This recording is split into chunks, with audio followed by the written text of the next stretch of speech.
Hi, everybody. Hello, everyone. Thank you very much for joining us. My name is Preston Dennett, and I'm joined by Dolly Safran. Say hi, Dolly. Hello. As you know, I'm an author, researcher. Dolly is a contactee, fully conscious UFO contactee. And you are now joining us on our podcast, The Light Gate. This is episode 3. We are all about exploring UFOs, paranormal, and all the wonderful things that are out there in this infinite universe. We're streaming on several platforms: Roku, Rumble, YouTube, Facebook. We're streaming live on the United Public Radio Network in the beautiful city of New Orleans on 2 stations, actually, 107.7 FM and 105.3, also the UFO Paranormal Radio Network. So yeah, we're out there on a number of platforms. I'm really excited that all of you are joining us tonight because we have a super exciting guest. He's someone I've known for years. He's really one of a handful of researchers I truly respect. There's a lot of researchers out there, and this guy's really on the top of my list. He's, like me, really into this stuff, digs deep, really into the facts only of a case, and his name is Michael Schratt. You may have heard of him before. He's pretty well known in this field. He's a private pilot, a military aerospace historian, longtime UFO researcher, lecturer, sought-after presenter at UFO conferences, a very accomplished draftsman. He's an incredible artist. He's an expert on classified black projects, and especially interesting to me, UFO crash retrievals. We're going to be talking a lot about that tonight. The government UFO cover-up, and really all things UFOs. I've met him face-to-face several times. We've shared notes and corresponded for a long time. He is the author of a very well-received book. It's called Dark Files, A Pictorial History of Lost, Forgotten, and Obscure UFO Encounters. And yeah, frequent guest on many radio shows and podcasts, including Coast to Coast. And in fact, he will be featured at the Contact in the Desert convention in June of this year. So yeah, I'm super excited to talk to him. What about you, Dolly? I'm very excited. This is really awesome. Yes. Yeah, it's going to be fun. So Right. let's waste no more time, and let's just bring in Michael so we can get started. Hi, Preston. Hi, Dolly. Hi. Hi, Michael. Yeah, as I said, I really respect you as a UFO researcher. There's so many people out there who are just pushing forth wild claims, wild stories with really no confirmation. And I just love how you really take the effort to dig deep into these various cases. And I did see your presentation that you put forth on UFO crash retrievals. It blew me away. One of the best I've ever seen. So I'm hoping we can dig into that. Well, Yeah. I want to give you credit, Preston, for doing what you do, because I've never seen an author crank out as many publications as you have. Nobody does that. Only you do. Only you do. Yeah, well, I love it, so that makes it easy. I'm obsessed. What can I He is say? obsessed. He works a lot on it. Well, you know, Michael, once you get pulled into this field, that's right. it. You're a member. Yeah, that's true. Which is actually how I kind of want to start, because I've always been curious. I don't think I've ever asked you this, is what drew you into this field? Were you a skeptic? I mean, I know you've been doing it a long time. I guess the easiest way to answer that is aviation has been a part of my life from day one, from the very beginning. My dad used to take me to a place called Victory Air Museum in Mundelein, Illinois. It's long since gone now.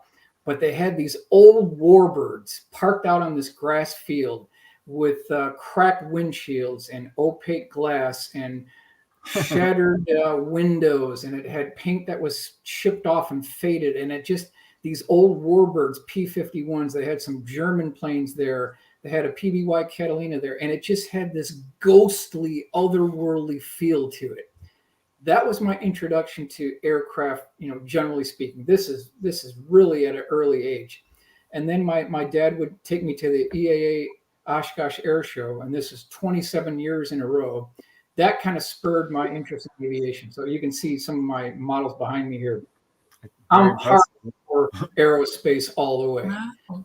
And, you know, and what things started just leading from there. I started interviewing test pilots and engineers. Mark McCandlish was a big influence in my life. I want to give credit to him. He pieced a lot of this story together too. But, you know, more in the longs of what we're talking about today.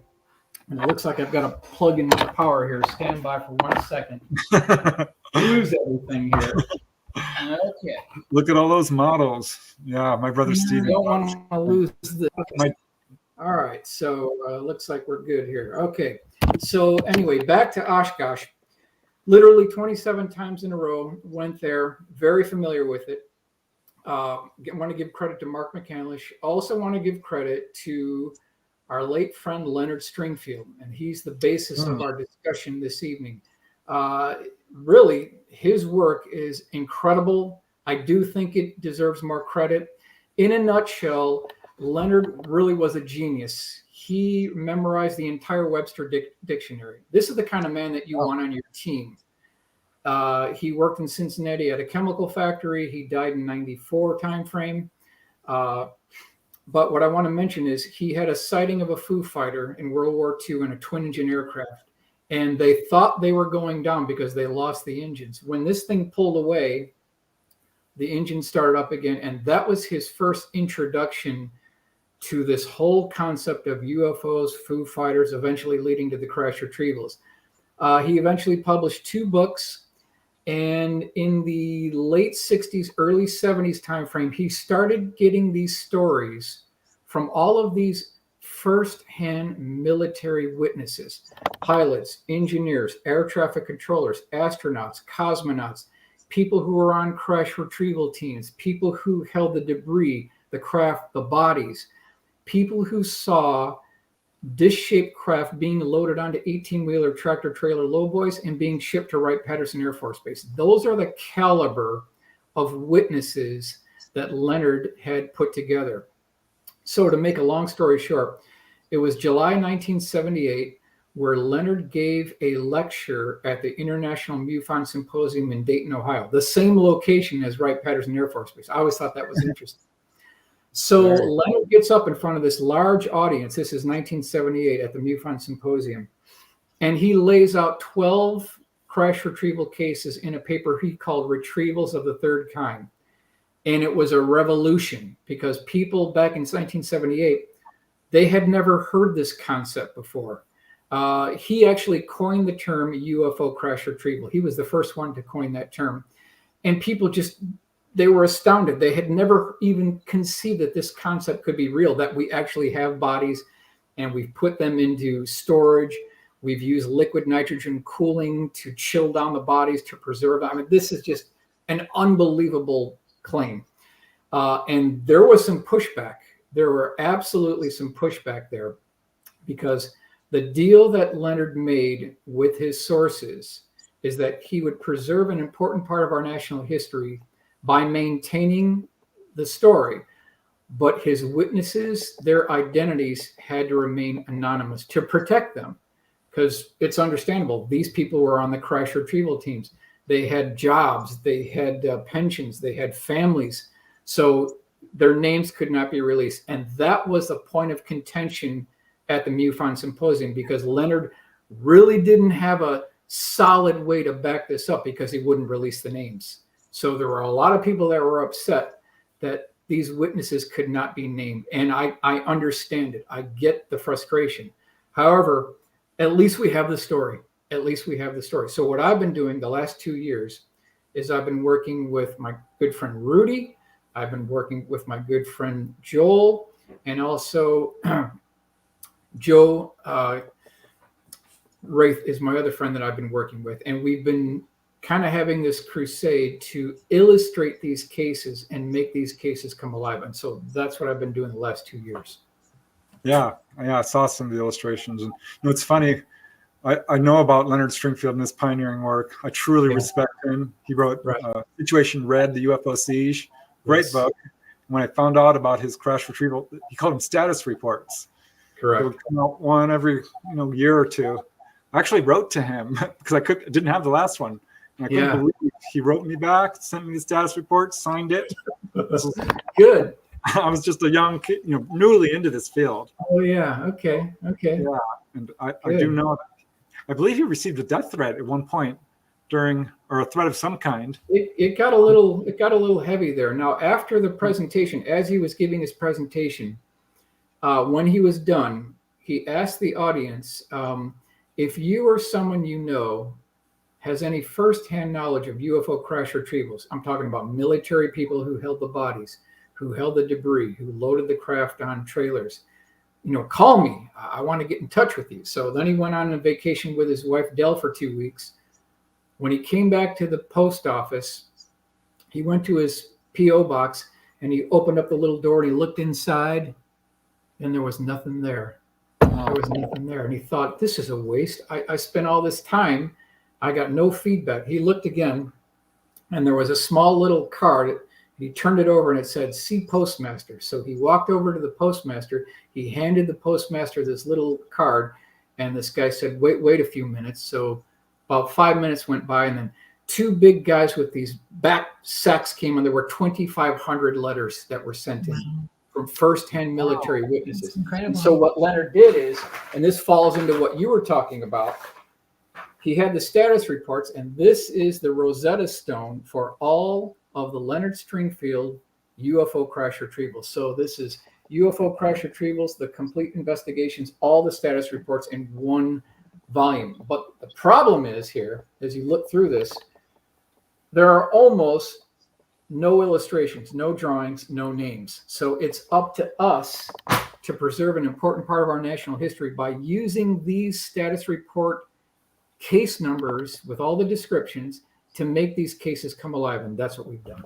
That's what we've done. Yeah, when I first read those reports, I lost my mind. I'm like, people don't know about this. This is cutting edge stuff. Like you said, he was really the guy who made this an acceptable area of UFO research.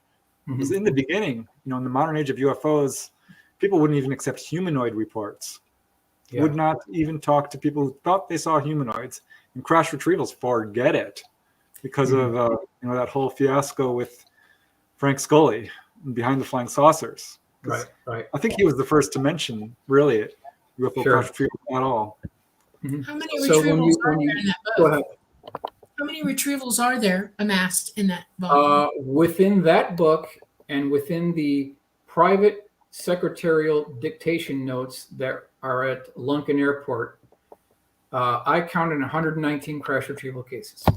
From what year to what years? I would say going from he does talk about Cape Girardeau, so 1941 to somewhere around 1983 timeframe. That is the timeframe. Okay. And the point I like to make is, so we've got 119 cases.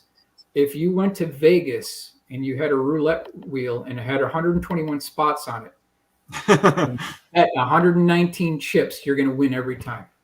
Absolutely. It's 119 to 1, and the odds are in our favor.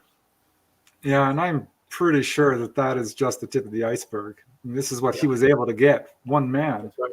That's So, right. but before we get into that, I'm curious, have you yourself had any kind of personal experience?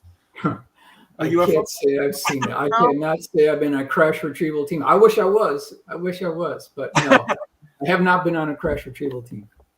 Never seen a UFO. I've been to Area 51 on the outskirts. I've seen some things, but I think they're flares. So I honestly can't claim I've seen anything. But I don't need to see it to believe it because of the caliber of the witnesses.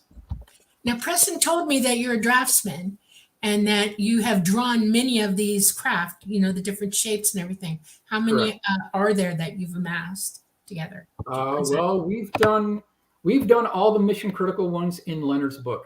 We've done them. Awesome. We've done them. And I can't take credit for all of them.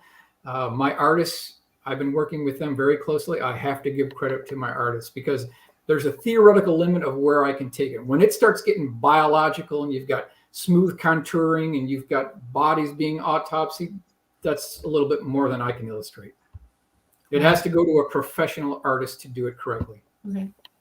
So have you touched into the research of Robert Wood? Is that him? He and his the father and son team? A little bit. Yep. Ryan and Robert. Yeah, they're good Yeah. friends. They're good friends. Yep. Okay. Yeah, They're because good I know friends. they took sort of the reins of the UFO crash retrievals. There's not a whole lot of people really covering that aspect. No, there isn't. It's a small group. This is a very small group. You know. Yeah. I'm interested. All the congressional hearings, have you all been invited to go and present at all or talk about Well, anything? it's funny you mentioned that because June 10th through the 12th, I'm going to be presenting 4 presentations, 2 on the 10th, 2 on the 11th, 1 as a condensed version on the 12th, and this is at Washington, D.C. at the JW Marriott. And then on the 12th, there'll be a condensed version at the National Press Club. This will be along with Dr. Stephen Greer. Everything is on SeriousDisclosure.com. All the references are there, and I want to give credit to Dr. Greer. We will be working together on getting this out. So we're expecting senators, congressmen. It will be streamed live. It'll be available to the public, and we're going to lay it all out. I'm going to hit all the cases that I can within the time frame.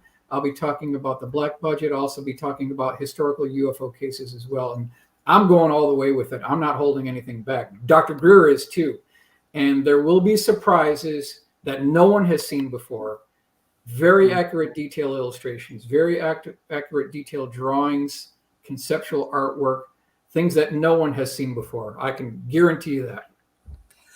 We have a question here. Dawn Curtis, she says, are all or most of the recovered crafts the same looking, or are they all very different from one another? They're different. They're different.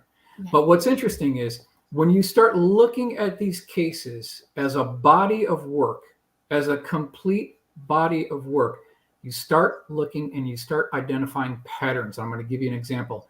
We've got at least 4 cases now within these crash retrieval operations where military personnel, white lab coat technicians at Wright-Patterson Air Force Base are desperately trying to breach the hull of these craft with diamond tip drill bits. They also use, jackhammers, acetylene torches, and then lasers. And I'm talking desperate to get inside here. And in each of these cases, they can't get in. Do they say why? Do they have an idea? They put the laser on the skin, it bounces off and hits the ceiling panel. Yeah. Has it occurred to anybody that on the inside of this craft is an operating system that is repelling everything, that the first layer of defense this craft has is actually operating, and it may have crashed, but it's not turned off? Do they know this? That could be possible. At least in one of the cases, you can see the rectangular windows and you can look inside, and it's devoid of any seats, of any biological applications. There's no rivets, there's no seams, there are no visible means of propulsion. Right. These things are anacyclically sterile, like they've been built up on an atomic level. Yeah. Have you ever heard what Bob Lazar says about all this? Have you ever interviewed him or talked to him about it? I've met Bob Lazar, yes. I met Bob Lazar, and it's a very interesting account, although personally, my jury is out. So I'm skeptical, open-minded, but skeptical. Okay. Yep. So one of the things we did talk about when we met and exchanged some of our notes and stuff was the many varying shapes of UFOs, because they come in every shape and size. And I'm wondering what do you think about that? I mean, we have cars, of course, of many shapes and models, but some of these, I mean, we were talking about one case, you sent me a drawing of it, where the UFO sent out an arm which reached over in a claw and is clawing into the smokestacks. That's your case, Preston. That's your case. And you drew it up, and that's a good example of like just how unique some of these shapes are. So what do you think about the fact that there's such a wide varying of shapes? Mm-hmm. Well, one thing that we should consider is if these are ours, right? Why would we be having our own teams at the Aeromedical Lab, at the Foreign Technology Division, at Wright-Patterson Air Force Base? Why would we be having our own white lab coat technicians spending 1 minute of their own effort trying to get into these things if they're ours? So by definition, that's telling us that it's leading in the direction that it's not ours. It doesn't seem to be Russian. It doesn't seem to be Chinese. because if it was ours, we'd already know how to get inside. But You're we exactly can't get correct. inside. These are So yeah. just that alone tells us that there's something going on here. All right. Well, here's a question from John Lanigan. Hi, John. Thanks for joining the show. He says, hi, Michael. What do you think of the TR-3B? It's a good question. Do you think we have in our possession anti-gravity craft? Answer to the question is yes. And we know the date, October 1954 is when they made the breakthrough. If you look at all the newspaper clippings about the universities, about the defense contractors, you look at all the Amarillo Daily News, you can track the historical legacy of gravity research. Sperry Rand Corporation was involved. Bell Aircraft Company was involved. They were desperately trying to crack the gravity barrier. It's very clear they've made a breakthrough. And what they've done is they left us all behind. So what you see out here, when you look outside your living room window, it is a construct. It is not the real world. We are at the very minimum, we are 100 years behind where we should be right now, 100 years. Well, I have a huge question for you. Yeah. It's from information that I know. Do you have any crash retrievals from about 1942 up in New York? Up in New York. The only thing I could remotely get to would be Cape Girardeau 1941. That'd be the only thing. Now, that's not New York, but it's heading in that direction. Beyond that, it would be West Coast back in 1942, Battle Los Angeles. So when you take those two cases, by the end of 1942, we already had at least 3 crash retrievals. This is long before Roswell. Yeah. Long before Roswell. Yeah, the Cape Girardeau is a good one. Yeah, that's one of the, I think one of the early, well, I'm going to say documented, I guess, just from the main witness that he was a chaplain, right, or a father. Yep, that's right. William Hoffman. Now, Preston, do I have the capability to share my screen or no? Yes. I do. Yes, you do. I do. Okay, let's see if we can do this here. I'm going to go to present. And I'm going to share screen. Let's go here. Girl producer, 1 second. Is she on it with you? Good. If it's working, she's already done it. Okay, let's try this again because I share screen, entire screen, share. Okay, now if I go down here, do you see this? Yes. You do see this. Okay. Well, why don't we go ahead and see if we can get something going here. All right. So you're on board with this, Preston? Everybody can see this? Yes, absolutely. Yeah, but do bear in mind, there are some people who are just hearing the words. So if you can describe You're on the Roku. Okay, Just no problem. Yeah. So I'm using this slide here, UFO crash retrievals, the ultimate holy grail of UFO research. Now, why do we want to call it the ultimate holy grail? It's simple, because the crash retrievals have the debris, the bodies, and the craft. And it has everything wrapped up into one tight little, nice little package.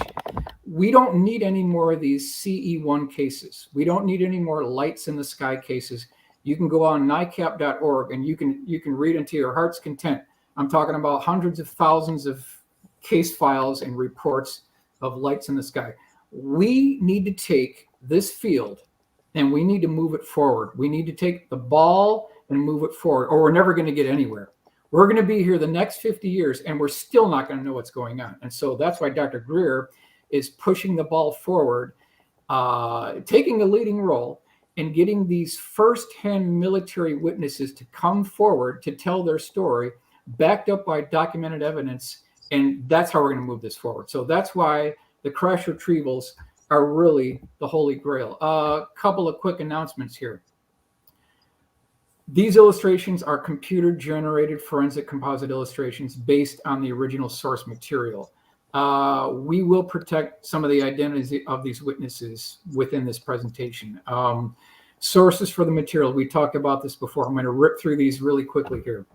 3-star U.S. Air Force generals, U.S. Air Force fighter pilots, astronauts, commercial pilots, air traffic controllers, neurosurgeons, pathologists, theoretical physicists and mathematicians, U.S. Army officers, U.S. Navy officers, military police, high-level Pentagon officials, top military brass, scientists and engineers who worked at Wright-Patterson Air Force Base and other government facilities. So that is the caliber of witnesses that we're going to be talking about here. I think that's a really important point too, because although the crash retrieval field does rely pretty much exclusively on eyewitness anecdotal testimony, people are saying, well, how they might be lying. I'm like, well, listen, these are the people who are running the country. These are people we depend on. These are very intelligent, trained observers, scientists. So yeah, it's an important point. Yep. That is the key to this. That is the key to it. Quick quotes here. Number one, quote, UFO crash retrievals can't be real because if they were, I would have read about it in the local newspaper. That's from the general public. Now, number two, there are not now, nor ever have been, any extraterrestrial visitors or equipment on Wright-Patterson Air Force Base. This is from the official U.S. Air Force press release, July 1980. So I came back. I said, oh, yeah, we'll see about that because we already talked about the quantity, the number that we have here. Leonard Stringfield, we want to introduce him. We already talked about him very briefly. These are just some of the bullet items here. Born in 1920, just as a historical background. He joined the military as soon as he heard about Pearl Harbor, December 7th, 1941. And then we'd already talked about here, he passed away in 1994. Newspaper clippings, Cincinnati Enquirer, July 19th, 1993. Author continues quest for truth about UFOs. And then it says, quote, what I've collected has staggering implications for mankind. This would be the biggest thing since Christ, really. Yeah, and if you think about it, if we are being visited and these craft are being shot down by our own military to exploit their propulsion systems and energy systems, and that technology is being trickled down into the defense contractors, but not into the general public, it is the biggest thing. It is the biggest story. So we've got to figure out a way to get this out. We really do. Yeah, I think that's one of the driving forces behind the cover-up because it's so momentous. They just, I think, are so baffled and overcome by it. Yeah, I mean, you're looking There's a lot about this that the government has not released to the public, and they've compartmentalized so much that so many of you, and I'm saying you as well, are not aware of. And you've also been fed a few fibs as well. No kidding. I couldn't have said that better. That's very well put. Yes. You've got fear and intimidation as one. Right. Then you've got compartmentalization as two. And then the third thing is, and this is the kind of the most underground concept here. This story is so crazy. It's so unbelievable. It's so outlandish that it actually has its own built-in self-protection mechanism because it's so crazy. No one can believe it. That's right. Yeah. It leaves room for speculation, dreaming, for the worst kind of gossip there is, repeating things that just morph into things that are unbelievable. It's a whole thing. It really is. You're exactly correct. And I know you've got a lot to say, Michael, but I have one quick question because people always ask me this. They're like, how do these UFO crash if they're so advanced? Good question. I'm going to be addressing that at the National Press Club event, also at the JW Marriott here on the 10th, 11th, and 12th. And I'll just briefly say that, and this is a good point. You're telling me that you've got these ET races that are perhaps 100,000, maybe 1 million years in advanced technology as we do. And now they've navigated from 100 million light years away. They've navigated all these black holes and stars and quartz and dark matter and gravity wells. They've gone through all that. They get to our atmosphere and they crash. Does that even remotely sound logical at all? Or are we missing something here? Well, can I give you a hint? Yeah, I would like to put my 2 cents in because this is my opportunity here. Okay. I am very well, you may not believe it. You probably don't know my story at all, but I am a contactee and I am very well versed in all of this. Very well versed. And I can tell you 2 things. Example A, you can't crack that with a laser. You can't crack it with a diamond drill. You're not going to crack it. This is not a craft that can be shot out of the sky, period. This is a craft that flies magnetic field lines on this planet, and in outer space, they use a higher propulsion system that is even better than the one they use here. They're going on batteries down in our atmosphere, and they have to surf the magnetic field lines. And the truth is that while we're going, our poles are changing, which, by the way, have been changing for the last 100 years, and have seriously gotten worse starting around the 40s, that when they're flying here, they hit, drop, or lose cohesion with these field lines and they crash. That's why they crash. I've said it a million times. It's in the book that Preston wrote about me. And I just want you to hear it. I want you to think about what I say. All right. They're not being shot out of the sky. They are losing cohesion with the electromagnetic field lines of this planet. Yeah, there's a lot of them flying around too. I mean, accidents happen. And it's very logical. And most of your physicists will go, yeah, that could be it. That's probably true. And it is. So think about it. Put it out there to them that somebody said it. Good point. Good point. Okay. Yep. I would hate like heck for y'all to go there and one bit of truth not get thrown into the mix. And that is true, what I say. All right. So then we already talked about the book here. This is the cover here, UFO Crash Retrievals. 1978 to 1994, everything in one bound volume. We already talked about briefly here the odds of the 119 cases, and all we need is one for these to be true. And then the concept of non-reality of crash retrievals completely falls away. So really, it's in our favor. The odds are in our favor. It's up to the government now because we've got at least 119. All we need is one for this to be true. That's all we need. Now, we already talked about the National Press Club event, June 10th through the 12th. I want to give credit to my good friend Rudy Gardea. He's the one who did my sketches. Now, here is our first case. This is 1942. This is at an Army base north of Georgia. Even Leonard didn't know where this was. This is page 319. That's the source, UFO Crash Retrievals by Leonard Stringfield, page 319. Now, this craft was 15 feet wide. It was 10 feet high. There were hieroglyphic markings written along the edge bottom of the craft itself. That was something that was talked about by the main eyewitness here. Now, there were 3 levels to the craft. The upper level had a control panel with buttons, switches, dials, and levers. That was like the upper level. The mid-deck, which you can see here on the upper enlargement on the right-hand corner here, there was a wraparound window, transparent wraparound window. On the opposite side of that, there were 4 bar stools, just simple, fully integrated, what looked like bar stools. And on the bottom, there was a hatchway or some type of an entry hatch. Now, if you look at the dimensions here, 10 feet high, and then these crew members, at least 4 were taken alive. They later died, but they were taken alive. There has to be, according to the dimensions here, a cutout somewhere in the mid-deck for these ETs to stand. There's no other way that this could happen. So by default, there has to be some type of a circular cutout on at least deck 2 of this craft.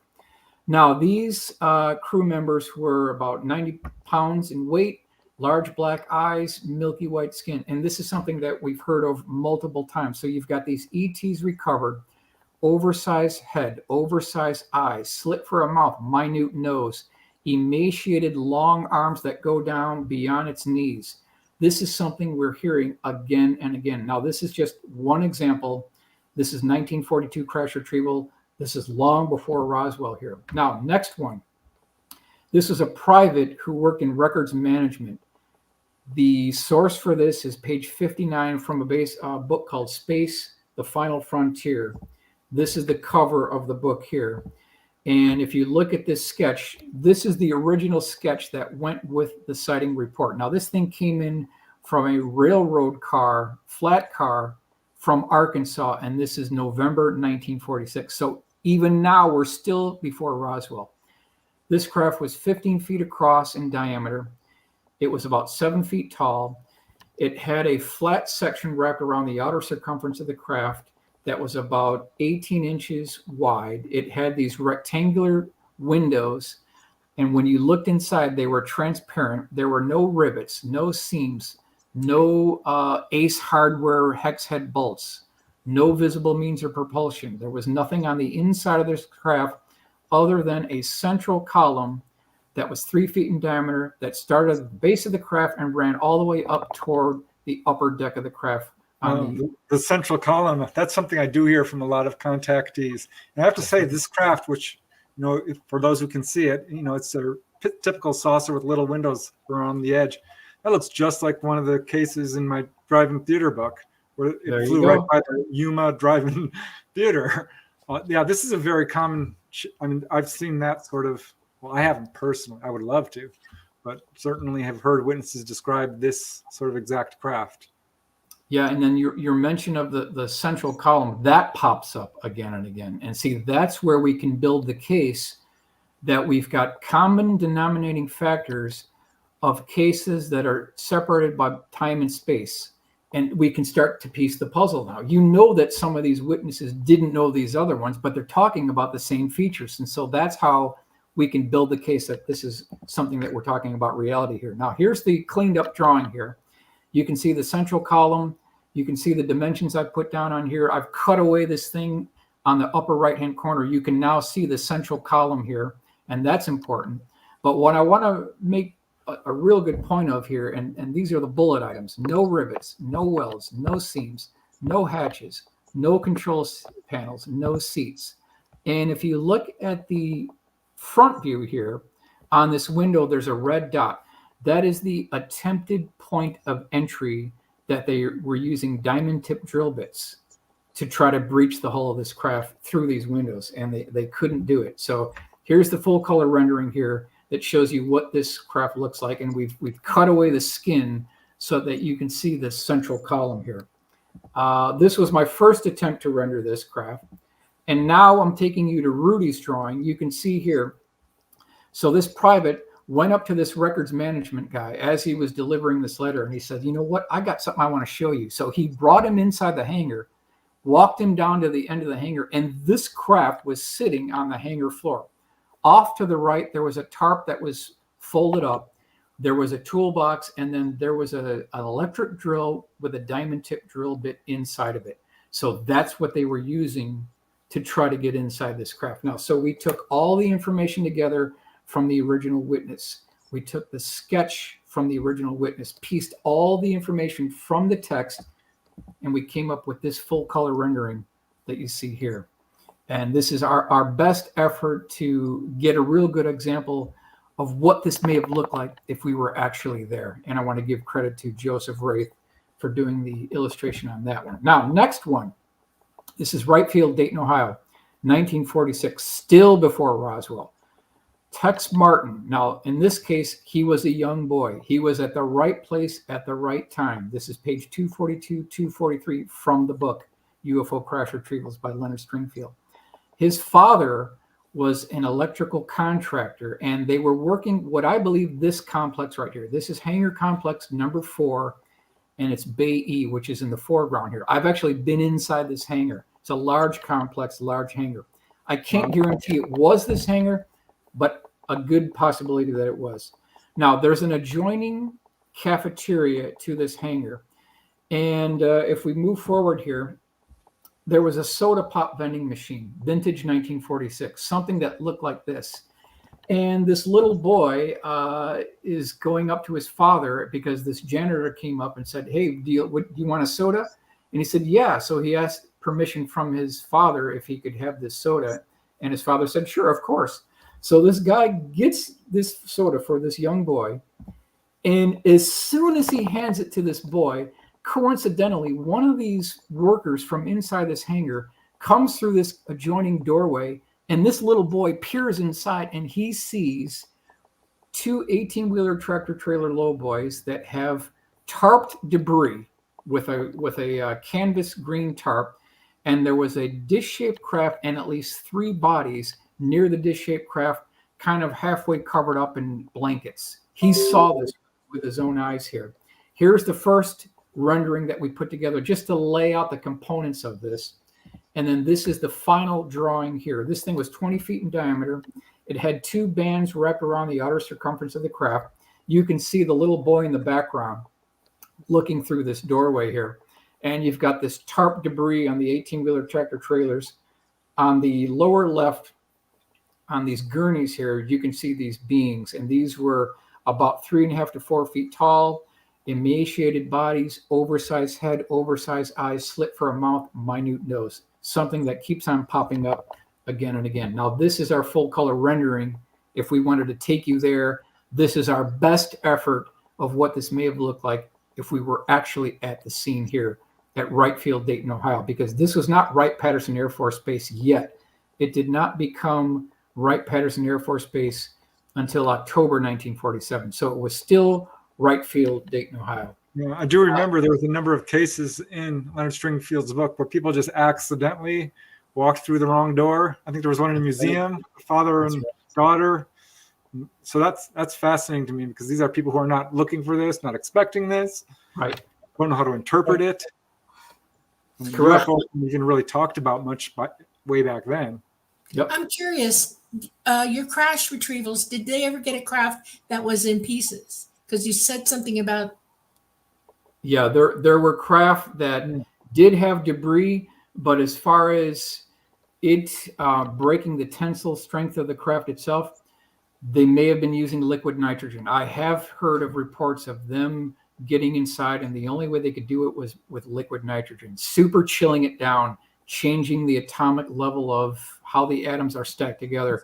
That might be one way that they get inside these craft. Well, didn't they, the Aztec UFO crash, which apparently had a pinhole in the window, and they opened it up? I think I remember they said they were dismantled it. Well, yeah, in that case, there was a quarter-size hole in one of the 16-inch diameter porthole windows, and one of the oil field workers went back to his truck, pulled out a pole that looked like a cue thing at a pool table, and he stuck this wooden dowel rod through this hole, and they activated a pins mechanism, and they found out how to detach the pie segments of this craft. And that's how they got inside. So that they opened up a hatchway on the bottom that showed the other 14 bodies. And then they figured out that this whole thing is attached together by a unique pin device. That's how they were able to ship it to Los Alamos. Yeah, that's the Frank Scully case that was That's widely correct. attacked. Do you think that case is legit? Well, if you look at the research by Scott and Suzanne Ramsey, even Stanton Friedman said that Scott and Suzanne Ramsey have put in more time, effort, research, blood, and tears on the Aztec UFO crash retrieval than anyone has ever done on Roswell. That's coming from Stanton Friedman. So yeah, they've pinned it down. They contacted the last of the surviving oil field workers. They interviewed these, and they talked about the entire retrieval operation. Yeah, it's an amazing book. Yeah, I think it's a pretty well verified case, because a lot of these cases rest on a single witness. Roswell, certainly not. And not Aztec either, because there were multiple oil field workers that got there before the military. Back to our case here. So this is Papagos Indian Reservation, west of Globe, Arizona, not too far from the Superstition Mountains. Now, the source on this was a witness who served in the U.S. Navy during World War II. That's the source. So it's page 93, case A10. I've got the map here that shows you the general location. So Globe is off to the left, and the pin section is the approximate location of where this thing came down. So we move to the drawing here. This thing was 30 feet in diameter, 18 feet high. It had 2 rings wrapped around the outer circumference of the crest, somewhat similar to the last one that we just considered. These 2 military personnel are on a unimproved dirt road going through the desert terrain here. They end up being challenged by 2 MPs, and they're like, I don't think you're supposed to be here. Get out of here immediately. Well, while all this is going on, they're looking another 200 feet off to the left, and this thing is augured in at about a 45-degree angle. It had an upper dome on top. So this is another one of these cases where it was seen by military personnel right in the middle of a retrieval operation. And again, it had these 2 rings wrapped around the outer circumference. So we took all this information together from the witness report, from all of the information within the book, and we came up with this full color rendering here. May have been what this thing actually looked like if we were there. So Again, another case here. We're just barely tapping into now the time frame of Roswell. We've already considered at least 3-4 cases even before Roswell. Next one, July 4th, 1947. So this is 2 days after Roswell, because Roswell was on the night of July 2nd, 1947. This is July 4th, 1947. The source is a sergeant, U.S. Army Air Force. This is page 196 within Leonard's book. This is giving you a rough idea of where this thing came down. Now, this was at night. This thing came down intact. It was about 100 to 150 feet in diameter. And I want to stress at least 2 points. There were men with Geiger counters going around this craft checking for radiation. That's the first thing. Second thing is, this entire operation was excruciatingly well lit. Repeat, excruciatingly well lit. And they had still camera photographers going around taking photographs of this thing. Not only that, they had motion picture film reel going on with this thing. So you've got these all lights lighting up the entire scene. You've got floodlights shining on this craft, and we've got still photography, motion picture film reel. They've got the evidence. Where is it? Where is it being kept, and why is it being kept from the public, the American taxpayer, and the world in general? That's the question. They cannot argue that they don't have the evidence. We could make an argument that senators and congressmen don't have a need to know or don't have a high enough security clearance. We can make that argument, but the bottom line is it is being stored in a vault. Here's our full color rendering of what this retrieval operation may have looked like. This is 1947 White Sands Missile Range. Okay, now we've got 1947. This was a metallurgical engineer. He's no longer alive, but his name was Albert Bruce Collins. And this was seen at Berkeley University, 1947.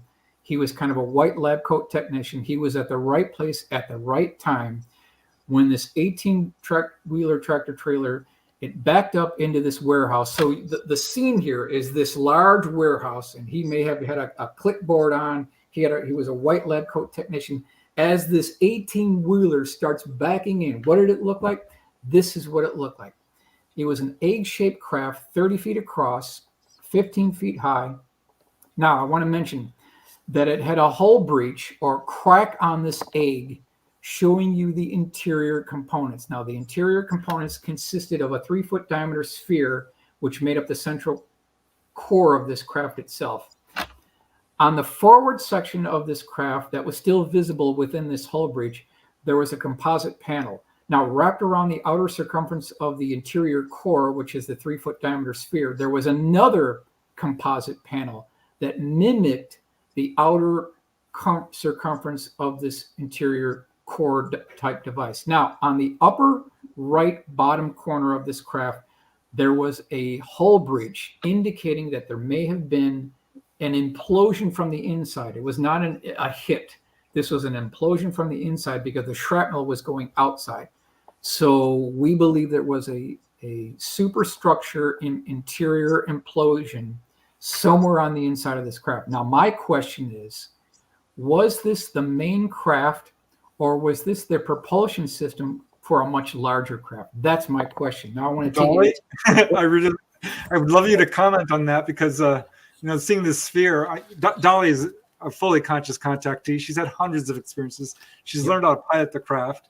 And this is an egg-shaped one, which is unusual. Most of them are saucer-shaped. It's an electromagnetic sphere, and the consciousness of the being that is piloting that is in that sphere. That is a drone. This drone goes out from the main craft.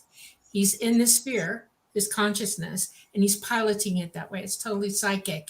The energy that's propulsing this craft is in that sphere as well. It is the only way I can describe it is a type of graviton wave that they use. And if there was an explosion out of it, I'm wondering why.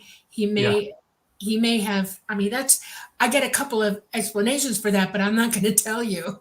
I don't want to tell you. Let's put it that way. I would have CIA on my door in 5 minutes. This is a big deal. That is absolutely a drone. And the entity that is piloting the main craft has remoted into that electromagnetic sphere, and he's piloting it. And they call it lookabout. They go out and they look where they're going, look what they're looking for. Once that blowout happened, he remoted back to the main craft, and that is a totally dead egg, and nothing works on it anymore. The two panels on the inside, I will tell you this, take the instructions from him psychically to give him an instrument view of everything around him, 360 all the way around. So yeah, that is a drone. And all the people I've talked to, piloted craft. Grant Cameron wrote a book about this. They're flown psychically, and this is why I think we don't see a lot of the, gears and engines and stuff, because we don't even understand. We're not even close to understanding this. Yeah. I'm glad you're on this call, Dolly. I'm glad you're on this call. Yeah, I got something to show you in a little while. I'm just waiting for my chance to do that. Okay. You've got my full interest, 100%. Well, before we move on, we are at the halfway mark. So, Dolly, do you want to do the station break for us? This is the Light Gate with Preston Dennett and Dolly Safran, and we want to welcome you. We are broadcasting live from the United. Preston, help me. The United Radio Network, and out of New Orleans, it's 105.3 FM and 107.7, and the United Paranormal Radio Network. We are on Roku, Rumble tonight, and YouTube, and Facebook, and a few other platforms. And thank you for joining us. Okay. Yeah, and we're joined by Michael Schratt, who is just mesmerizing us with his amazing knowledge of these UFO crash retrievals. Yeah. Very cool. I'm totally disoriented. I can't believe you got that. That's a Tic Tac. You're looking at a Tic Tac right there. We'll have something to say about the Tic Tac in June for sure. Okay. Cool. Are we allowed to move on here? Oh yes, please do. Okay. So here's our full color rendering of what we believe this thing may have looked like if we were there back in 1947. So. Yeah. Just kind of give you an idea here. Now I want to move on to the next case here. This is a carrot patch south of Salinas, California, August 1947. I know this one. Yep. Yeah. This was seen by two 19-year-old workers in a nearby field. Now, the foreman knew about this the night before, but he told the two 19-year-old workers the morning of. So that's when they discovered this is August 1947. Here is a sketch within the original Stringfield reports of what this thing looked like. 9 feet in diameter, 4 feet tall. It had a double row of indented, quote unquote, windows that were about 8 inches wide, wrapped around the outer circumference of the craft itself in 1947. Here is the map. X marks the spot. So if you look at the highway here, you can see the 101. You can see Soledad and then Gonzales. So that's the location of where this thing came down. We were attempting to go here to see if there's any debris left, but we're at the 75-year, 76-year time frame here. I don't know what would be left, if anything, but the possibility does exist that there could still be something there. So here was the first attempt to accurately draw this craft, August 1947. It kind of had a flat top on the upper section of the craft itself. This was the first color rendering that I put together just to give an idea of what it looked like. And then here's Rudy's refined drawing of this entire operation. Now, these boys came up to this craft. They did touch the craft. By this time, within 15 minutes, the U.S. Army got involved.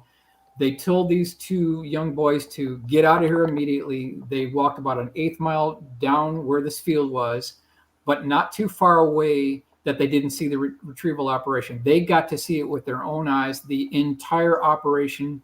They put this craft onto the trailer of the 6x troop transport and moved it out of here. They saw the entire operation. So we took all this information, the original sketch, X marks the spot, all the 2-page report that went with this case, put that all together using Rudy's drawing as a guide and came up with this full color rendering of what this may have looked like. So I just want to give everyone an idea that, now we're 6, we're 7, we're 8 into these cases now. We're building up a library of different configurations. Now, this is a really good one. I like this one. This is sometime prior to 1951, Sierra Madre, Mexico Valley.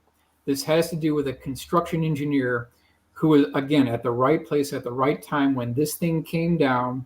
This is page 332 from UFO Crash Retrievals. And this involves an American C-119 flying boxcar. And he was employed by the U.S. Army to help and assist pushing this craft into the clamshell doors of a C-119 flying boxcar. So what I want to do now is I want to take you inside the cargo bay of this thing. Now, here's how we gauge the maximum diameter of the disc-shaped craft.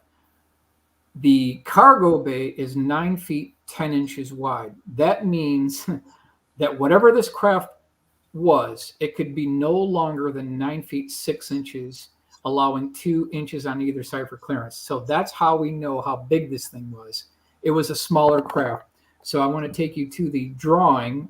This is the drawing. We've got the clamshell doors opened up. We're loading the craft inside now. And now I want to take you forward and hit you with the full color rendering. And this is what we believe the rendering to be looking like. You can see the clamshell doors opened up. Now, if you look closely, he did say that there were bodies recovered, approximately 3 bodies recovered. They were very small, but he also said that their skin was burned a very dark brown, black color. And when he tried to touch it, I don't want to get too gruesome here, but when he tried to touch it, the skin on the beings adhered to his fingers. And that's what it looked like. That is the scene. So I want to do a blow up here showing you the loading process. And that's what that's what the entire operation looked like. So this is sometime prior to 1951, probably 1948 timeframe. So I have a quick question because I know you have so many to share. We'll probably not get through all of them, but these are many very small craft. Generally speaking, I'm wondering what, in terms of your knowledge, is the largest crash retrieval in terms of the actual size of the craft. The one that we looked at before, the one that came down in White Sands, 1947 timeframe, that was 100 to 150 feet in diameter, so much larger than this one. And have you heard that report from Leonard? Well, I'm sure you have. But that's from Leonard Stringfield's case. Yep. One in California where the guy was a photographer, and they took him to the site. He's like, photograph the outside. It was a 20-foot craft. He said, okay, photograph the inside. And he said the inside was much bigger. Yeah, well, that rock across it. Yeah. That's in this presentation too. Oh yeah, that's in there too. All right, I'm jumping ahead. Sorry. That's an AI operated drone, by the way. There's no need for AI, biological AI, and their drones. They drop them from the big ships to watch everything here. Okay. This is Naval Air Station, Sunnyvale, California, 1950. Hangar 1. That's the one, yeah. Yep, you probably know about this. This source is a radar operator. This is case B5, page 57, UFO crash retrievals by Leonard Stringfield. Now, this hangar still exists today. It is historic. I have personally been in this hangar, and it's so large that it has its own weather. That's how big this thing is. So the account mentions that this radar operator, somehow he went through a connecting doorway. He went through this door. There was an MP standing guard, and he saw a very large 80 to 100 foot diameter disc-shaped craft with a row of windows wrapped around the outer circumference of the craft. He was challenged by this guard and ordered out of there immediately and told to forget what he saw. It's a good case. It's a good case. His mother knew about it. The guy ended up crashing in an aircraft crash, but he told her the entire case. And I got to tell you, it sounds legit. It sounds legit. Yeah, I mean, some of these people have lost their life for going public, as I understand. They have. Now, she didn't think that there was a connection between the plane crash and what he saw. You never know, but in this case, she thought, no, it was just an accident. But you never know. You never know. But it's the body of evidence. It's the case after military personnel coming forward, these pilots coming forward, the astronauts coming forward. The credible sources is what makes this body of work important, because they can't just be explained away. They can't be brushed under the carpet and forgotten about, because it's our military pilots that are reporting these things. Now, next one. This is a military officer, former military officer. He was at an unknown U.S. Air Force base. This is page 212, page 213. He was at a classified materials library, and this guy, what he ended up doing is he pulled open one of these file drawers, and he was looking through these files because he had the right clearance. He was there. One of these folders had what looked like the term UFO crash retrieval on it. I doubt it was that simple, but the bottom line is when he opened up this folder, and I'm going to take you inside this folder now, it had multiple photographs of UFO crash retrieval operations.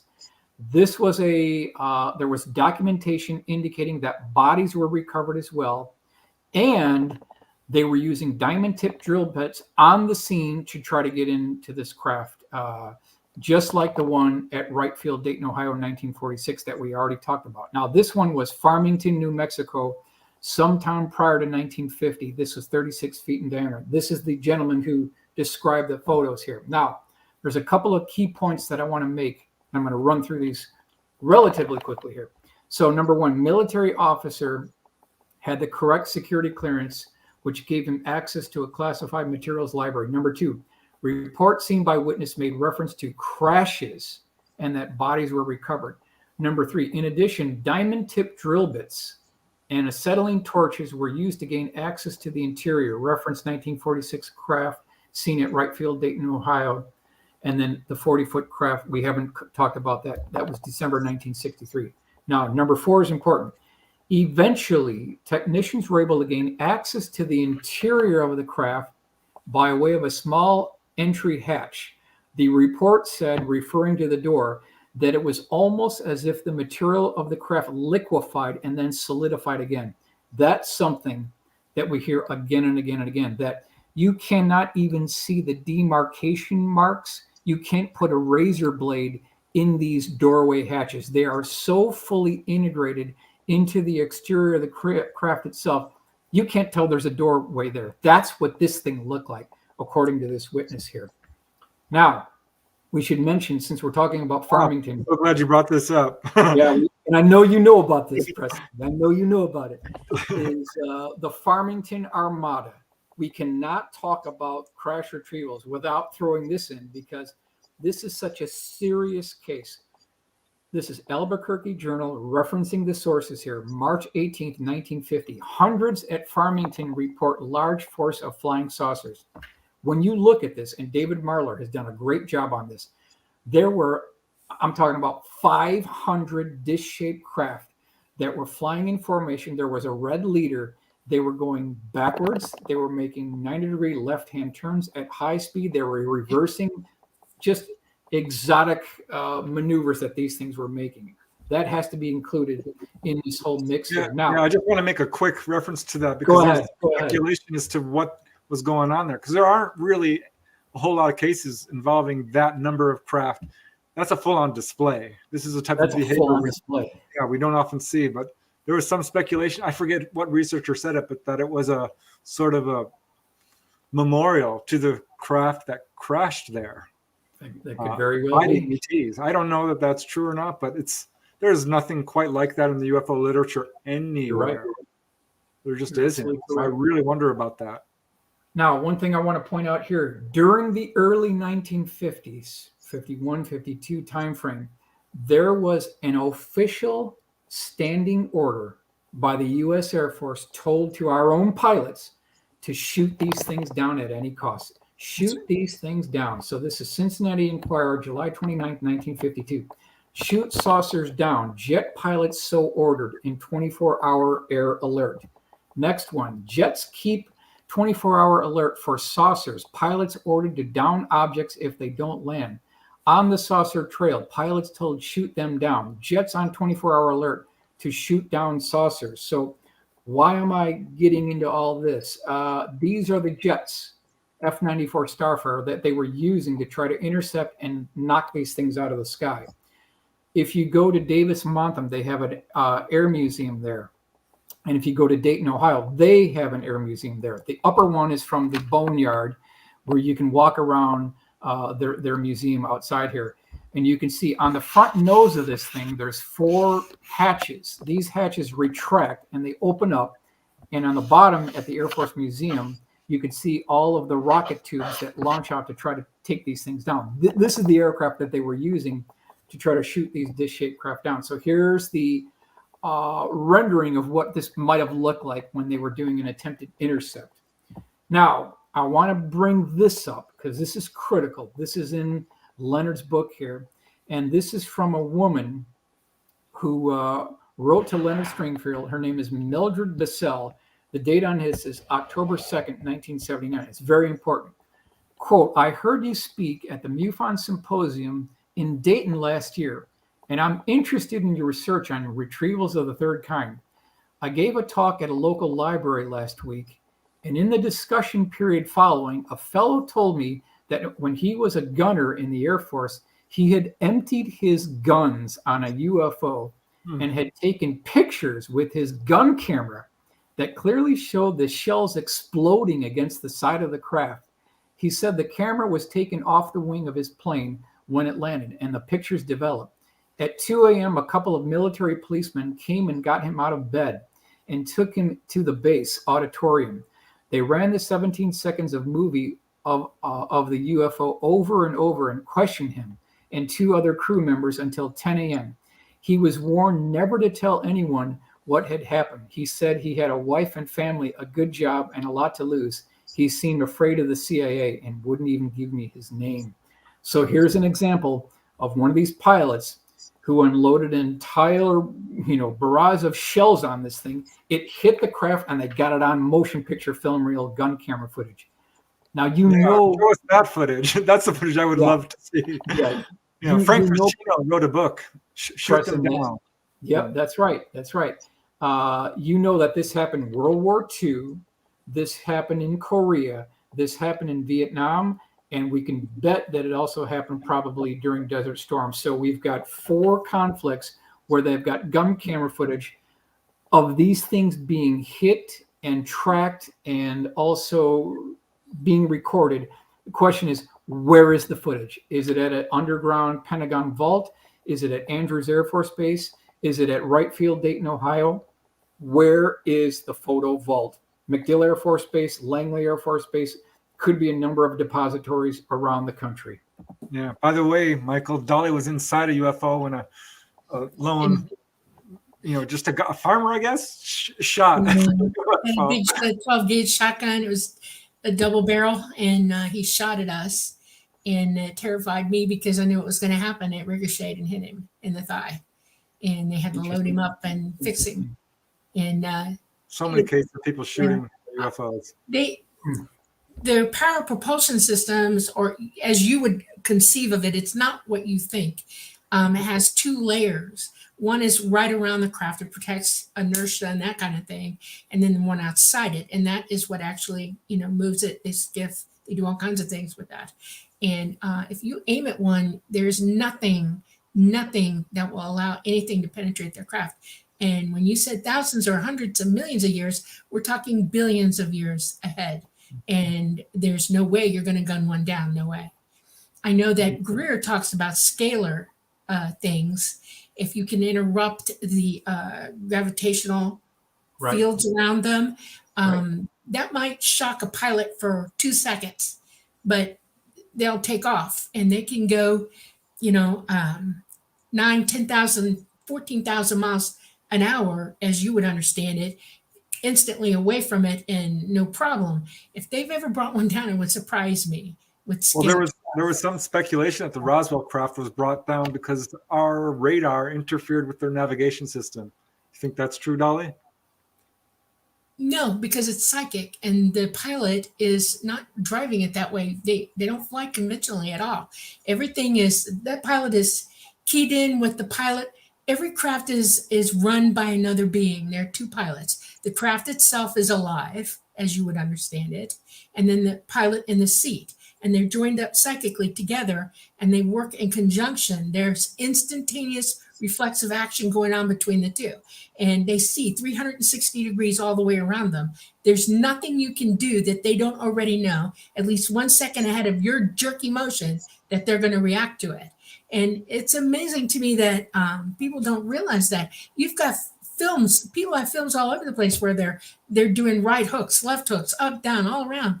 They go from 0 to 7,000 miles an hour on takeoff alone. And by the time they hit 7,000, they can punch it to 9,000 or 14,000 miles an hour. in this atmosphere. Outside our atmosphere, they go much, much faster than that. It's ridiculous to me that anybody with half a brain has not figured out that the government is paranoid to let anybody know this, because it means they're not in control of the situation. And that's a bad thing to tell anybody. Okay. Mm-hmm. What they don't tell you is that they're not the ones being aggressive. We are. Yeah. We So keep them away. I will agree with that. I will totally agree with that. Yes. Yeah. So, but yeah, you can't hit one down. You cannot bring one down. You just cannot. I will go so far as to tell you this: with our magnetosphere, as bad it is, it's almost 40% down now. We are taking CMAs. You know this. I'm sure you're quite well aware of it. They're not flying here right now. They've taken off. The only thing that's here now is like the drones that you saw. They'll drop drones, send them in and leave them around, and they'll come back out and just keep an eye on the situation, because our whole solar system is going through something and they're watching it happen. And they will not be flying the bigger craft here at all. Not while this is going on, not until our poles flip. So deal with that. Okay, all seriously. Right. Back to you, Michael. This is the Pentagon. This was at off-limits room. The source was a Pentagon office worker. This is page 152, case 1. So in this case, this office worker, somehow it appears that she got into a basement vault area, and she was going through a doorway. She somehow got into this double doorway section that was off limits, and she mentioned that personally. And inside there was this dark, dingy, dirty, dusty room. It had some boxes off to the side. It was very poorly lit. And she kind of did a 180-degree turn. And when she turned, she saw this. She saw a quote-unquote pickled alien in a large glass jar.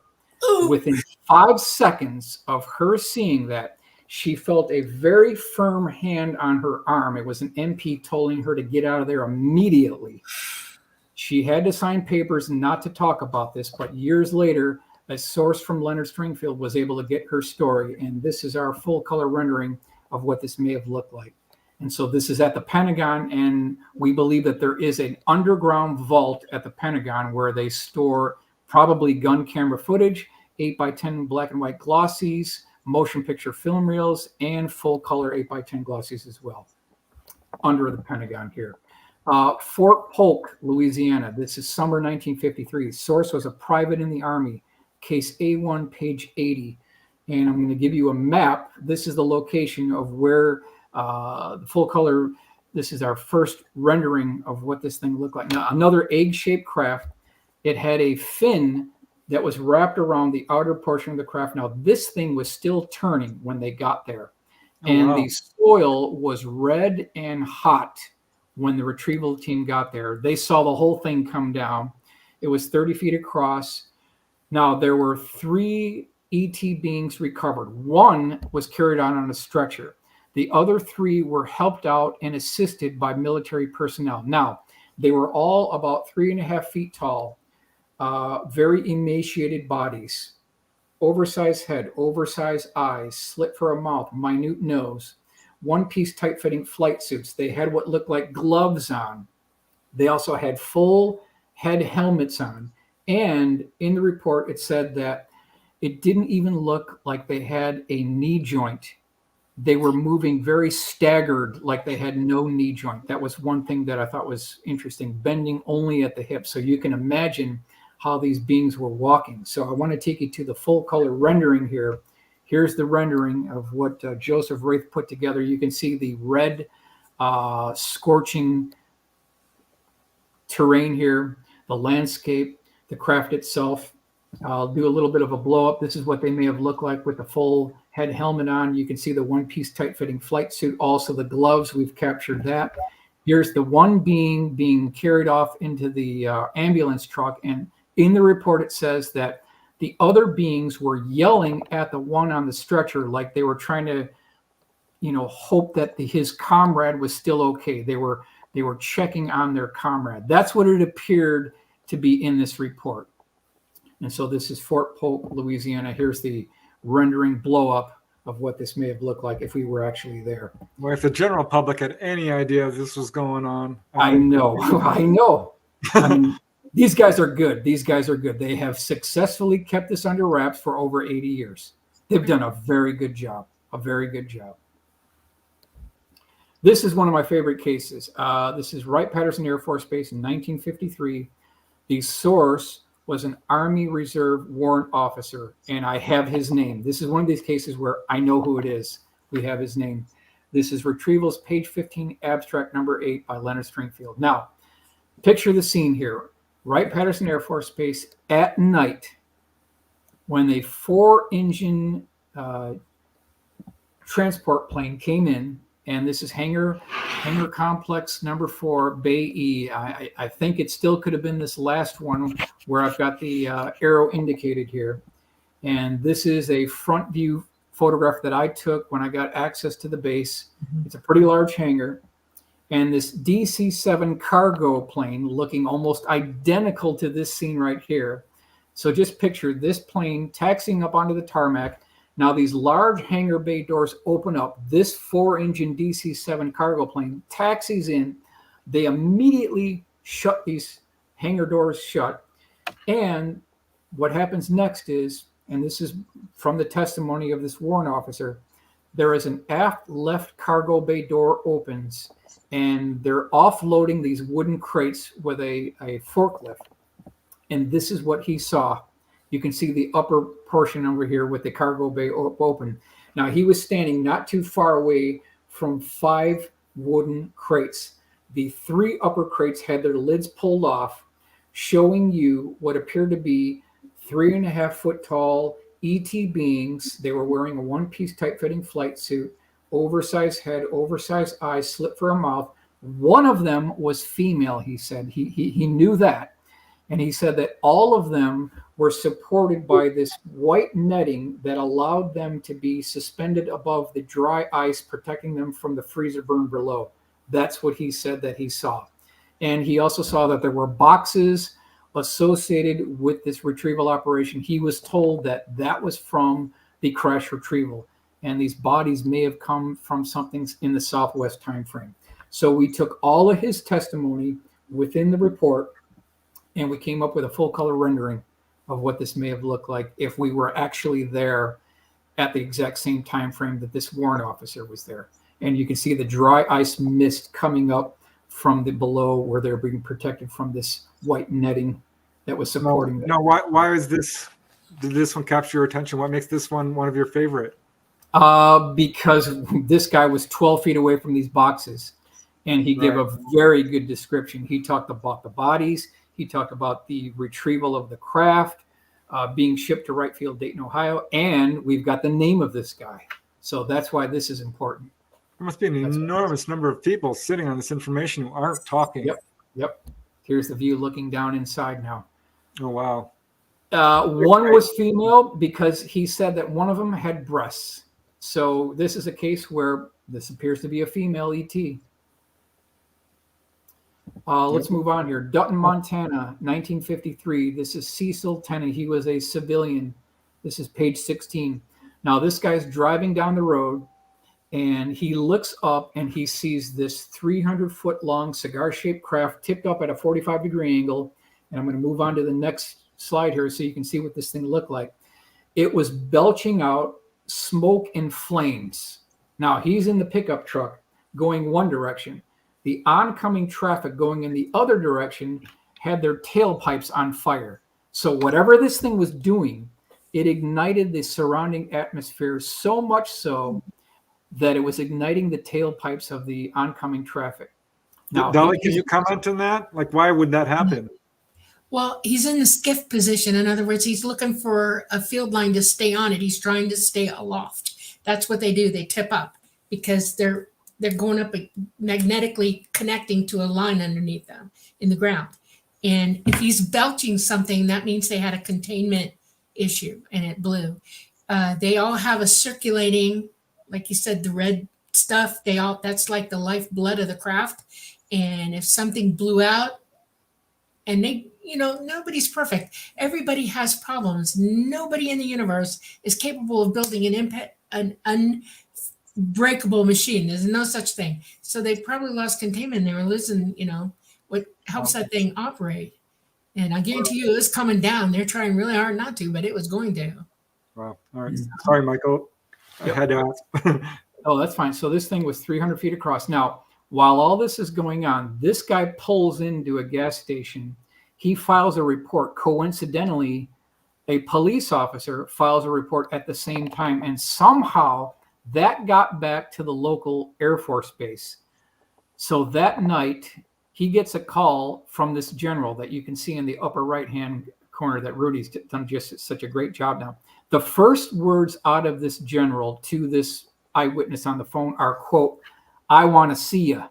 So the next morning, he was told to show up at the base, and he was grilled for hours, and he was forced to sign non-disclosure papers, not talking about it. Now, as he was leaving this Air Force facility, the local air base here, he saw two military personnel with these sacks over their shoulders. And one of these guys tripped, and this sack fell off his back. And this eyewitness said that the bulges within this sack resembled human body parts. I don't know if they were ET body parts from a crash retrieval or human body parts. He didn't know, but he said they look like body parts. It's a little bit of a stretch, but that's what he said. And so this was at Great Falls Air Force Base, later Malmstrom Air Force Base, that had a number of ET UFO related incidents that shut down 10 missiles at Malmstrom Air Force Base. I want to mention that as well. Yeah, I talked to a first-hand witness, by the way. So First-hand, Robert Sala, right? No, this guy did not go public until recently. Okay. Yeah, Mel Hansen was his name, actually. Okay, interesting. So you're saying that I was like, my brain was exploding over this one. They found that craft on the ground? I can't say that. He didn't say that. It's not mentioned in the report. All it said is that when this gentleman was being escorted out, I'll go back one slide here, he saw two MPs with big potato sacks over their shoulder, and one guy tripped and he lost this thing out of his hand, and the bulges that this thing left looked like body parts. So maybe they did retrieve it. It may or may not have been connected to the earlier sighting, the earlier date. I don't know. It's not mentioned, but it could have been. Okay. All right. So I want to point this out. Sao Paulo, Argentina, December 7th, 1954, had almost the identical situation here. Now, there were discs coming out of the bottom of this craft by an iris, and it too was belching out smoke at a 45-degree angle. So it's not a completely isolated incident. There is more to this than just the one case that we talked about. So there appears to be a pattern recognition here in Argentina. This is 1954. I wonder if those are little lifeboats escaping. Like, let's get out of here. This is going down. Something. So this was our kind of a little bit of a color rendering of what this may have looked like. Yeah. Now, this is the one that you were talking about a little bit earlier, Preston. So this is Walker Air Force Base, New Mexico. No, this isn't the one you were referring to. April 12th, 1954. This particular person served in the Air Force from 1954 to 1955, and this is page 82. So in this case, the primary eyewitness was playing ping pong, and all of a sudden he was pulled aside. He said, "Get yourself ready immediately." And Walker Air Force Base, before it was Walker Air Force Base, it was Roswell Army Air Force Base 509th Bomb Group at Roswell. So we're talking about the same thing. It was later renamed Walker Air Force Base. So he gets in a Sikorsky H-19 helicopter, identical to what you see here, virtually the identical helicopter. And he was kind of a photographer. So they took off. They headed about 30 miles north of Roswell. Then they made a left-hand turn. Now they're heading toward Corona, northwest, almost the identical location of where the craft came down July 2nd, 1947, years earlier. This was at night. And when they got to where they needed to go, this is what they saw. Now, keep in mind, this is at night. The helicopter was hovering over the scene. It was shining a spotlight down onto the craft. This guy pulled open this cargo bay door on the right side, and he had a handheld camera. He was taking photographs of this entire scene while the helicopter is hovering above. It was a 40 to 50 foot diameter disc-shaped craft that came in and augured at about a 40-degree angle. And he said that when they landed, they got out of the helicopter, and the entire vicinity of where this craft came down reeked like automobile battery acid. That's what he said it smelled like. There were 4 bodies recovered total, and 2 of them were found inside. So they had a total of 4 bodies recovered. So we took all the information together from this case and the witness testimony and came up with this full color rendering of what this may have looked like if we were there. So this Beautiful. battery acid thing, that keeps on coming up again and again. That's something we've heard multiple times. Yeah. Have you ever like mapped these out on a map to see if there's any correlations as to where these are occurring? I haven't, but it's a very good thing. I should do that, but I can tell you for sure that the majority of these cases, they're in the Western United States, Arizona, New Mexico, California. They seem to consolidate in the Western states. Yeah, I wrote books on each of those states, and New Mexico by far had the most. By far, yep, that's right. That's right. The other Roswell UFO crash on the Texas-Mexican border. Got to give credit to Noe and Ruben for doing the research on this. This is 1955 across the Texas-Mexican border south of Del Rio. So I want to take you to the map here. Now, the sighting here, here's the map. You can see Del Rio, and you can see the Rio Grande River. There were 3 B-47s heading westbound, going across Texas. They were being escorted by 4 F-86 Sabre jets, and all of a sudden, this dish-shaped craft comes screaming by their flight path. And the F-86 pilot, he saw all this. So he called the tower, which would have been Carswell Air Force Base. And he said, can I break away and follow this thing and do a low pass? And so they gave him clearance to do that.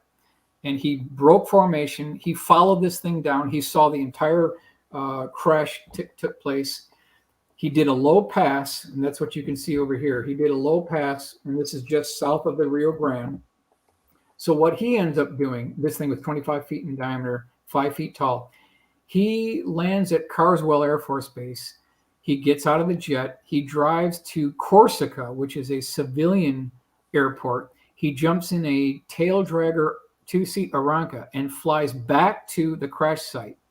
Now it's starting to get a little bit darker now, but he still got there during daylight. And when he landed, he was with a friend. He got out of the Aranca and was walking up to the craft. You can see that it left a debris field. This thing is 50 feet in diameter. He said that the upper dome popped off the craft. The Mexican military got there before the Americans did. And by this time, it was getting colder. And this particular Air Force pilot said that the Mexican soldiers, what they were doing is they were taking blankets from their own trucks and they were setting the blankets on the debris, which was still warm to the touch. And once the blankets were warmed up, they wrapped the blankets around their bodies to heat them from the cold air at night, which I thought was an interesting thing. You wouldn't just make that up. So what I want to do now is I want to take you to what this gentleman saw as we go to the hull breach of the craft. He got a look inside the craft, and he said that there were 4 bodies recovered. They were all deceased, and they had quote-unquote arms that looked like broomsticks. This is from Air Force pilot Robert Willingham. He is the primary source of this. So now what I want to do is I want to take you to the full-color rendering, and here's the full-color rendering of the crash retrieval scene. You've got the Mexican soldiers that got there before the American military. The dome is popped off. We've got the Aranca in the right foreground. And now I'm going to zoom you in to the whole breach of the craft, showing you the bodies here. It's a sad scene, but these beings were definitely deceased. They did not make it through, and they had arms that were long that looked like broomsticks, according to the Air Force pilot of the F-86. Now, is this the case that they were driving along and all the soldiers died? Well, that's a different case, but okay. They did not serve. But the one you're talking about, we're going to talk about that one as well. Right. I Sorry, have a Dolly. question. Go ahead. A burning question. Yep. You realize that these craft are highly, highly, highly radioactive. And to throw a blanket over a craft that's radioactive like that and warm up on it's insane to me. What happened to these guys? Is there any good question. I don't know. I don't think I guarantee you they were not healthy after that. Not at all. noon. Probably. I Yeah. don't know, because the American pilot never stuck around after dark. He flew back out, and then the military got involved. The American military got involved. I do not know what happened to the Mexican soldiers. You could be right. They could have died of radiation. Who knows? But that was not written in his report or his testimony. Well, we have about 20 minutes left, just so you know. Okay. We'll keep moving on here. Now, this is a very interesting case. This is Wright-Patterson Air Force Base in 1955. This is a woman known as Mrs. G. She worked in the Foreign Materials Division at Wright-Patterson Air Force Base, and we got that from Charles Wilhelm. This is page 17. So she was this office worker. Now you can imagine this large warehouse, or the closing scene, the Indiana Jones Raiders of the Lost Ark. You've got all these racks and you've got these boxes and crates. That's the scene that we're talking about here. Now, if you look at warehouse building 258, this is kind of what area that she was working in. Now, what she said in this report is that she said that she was in charge of cataloging 1,000 components that came from a UFO crash retrieval. Not 10, not 100, 1,000 pieces. Okay. So her job was to catalog these components. So what they had this assembly line all set up. This is from Mrs. G. She was there. She said that they had one station where there was a guy that was taking photographs of the debris to record this for historical posterity. That thing was moved on to a next station where they bagged it and tagged it. And then they moved it to her section where they cataloged it. And then they put it on these racks in all these cabinets where they had 1,000 components of these retrieval operations. So I told Rudy, I said, give me this warehouse. I want you to show me one gentleman taking a photograph of this debris. Then I want to show you this tagging operation. Then I want to have her involved in the cataloging operation. Then on the right-hand side, left-hand side, I want you to show me cabinet upon shelving where they're stacking all this debris.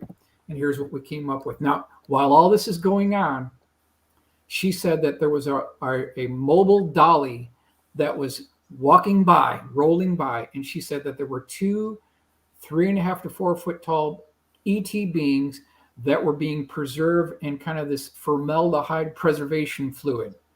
Now, what I want to mention is I want to give you her exact quote. This is what she said, quote, "Uncle Sam can't do anything to me once I'm in my grave." 6 months later, she died.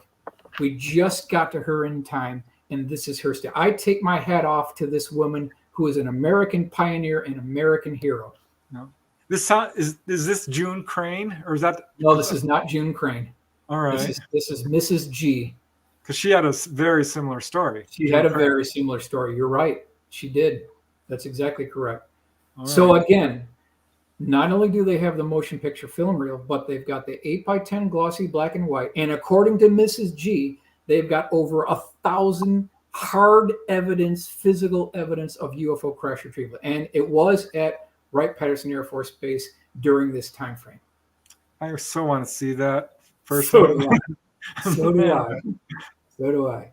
1,000 components. 1,000 components. Okay. Retired Air Force pilot, late 1950s. This was an interview conducted by Ed Kamarack Jr. Now, this Air Force pilot stated that he saw about a 5 to 6 minute film clip. And what this film clip depicted was about a 60-foot diameter dish-shaped craft. It had a 10-foot wide gash on the side of it. So it could have been a hull breach.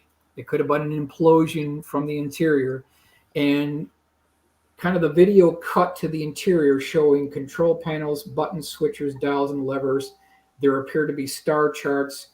And then he said that there were 3 bodies recovered, 5 foot tall, that had kind of blankets covering them. This is from the retired Air Force pilot sometime in the late 1950s when he saw this film clip. Here's the blow up of what this scene looked like on top with the propulsion system and also the interior display of the craft itself.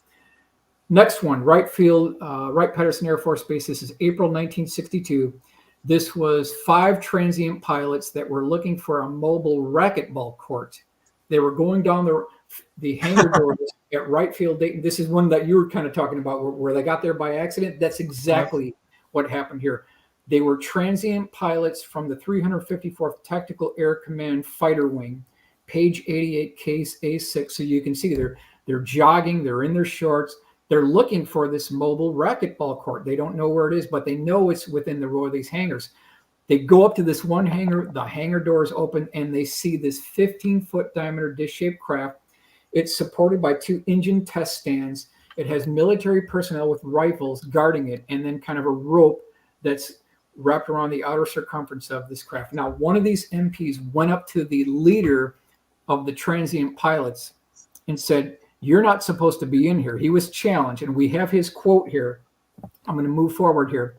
It says, "The guard challenged by saying, quote, 'I don't think we're supposed to be here, sir.' I replied to the affirmative, and we turned about face and departed, mumbling to ourselves that the good old U.S. had developed or had all along flying saucers in service." So Wow. here is a credible report from at least 5 Air Force pilots that they saw this thing. And they believe it could have been one of ours, that they had already developed this technology. Yep.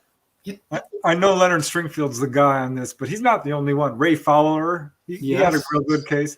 I remember there was a case from Jim and Cora Lorenzen. They talked to a pilot who said he had seen one of the little flight suits from these ETs. And there's, a lot of major researchers have 1 or 2 cases like these. I just want to make a point that it's not all coming from one guy. True, that is true. Even though he is the guy. I threw this in here because this was a reference. There wasn't a drawing, so I had to come up with something. Reference number 53, date 1963. This is a captain in the Navy. He later flew for Braniff Airlines. I've got his original report. I do know his name. We're going to call him PJ here. He encountered a 30-foot diameter dish-shaped craft at Wright-Patterson Air Force Base. He saw it by accident, just like these guys. So this is 1963. Next one. This will burn up some real estate, but it's important that we consider this. This is December 1963, Cherry Point, North Carolina. This was a U.S. Marine. His initials are RB. I know who it is. I know who interviewed him, and I interviewed the gentleman who interviewed this Marine. I interviewed for him on tape for about 2 hours. So I've got some good reference material on this one. UFO crash retrievals, page 152, case A2. So this Marine, he's at Cherry Point, North Carolina, at this base right here that we see in this picture. Here's the map that shows you where this is, just north of Havelock, Cherry Point, North Carolina. So he boards a plane with blacked out windows. They fly to an undisclosed location. They land. This is about 3 to 3.5 hours from Cherry Point, North Carolina by plane. When the doors open up, he sees this craft. It's a fat hamburger, highly polished chrome, hamburger-shaped UFO, 40 feet in diameter, 15 feet tall. It has one of these hatchways that are fully integrated into the side of the craft. You could not put a razor blade into the seams, fully integrated. It had no visible means of propulsion, no rivets, no Ace Hardware hex head bolts, no Zeus fasteners, no visible means of propulsion. This thing had 9 elliptically opaque shaped windows wrapped around the outer circumference of the craft. Now, here's the point here that I want to make out, is that these red dots on this drawing are the attempted entryway points of a diamond tip drill bit, acetylene torch, and then a laser.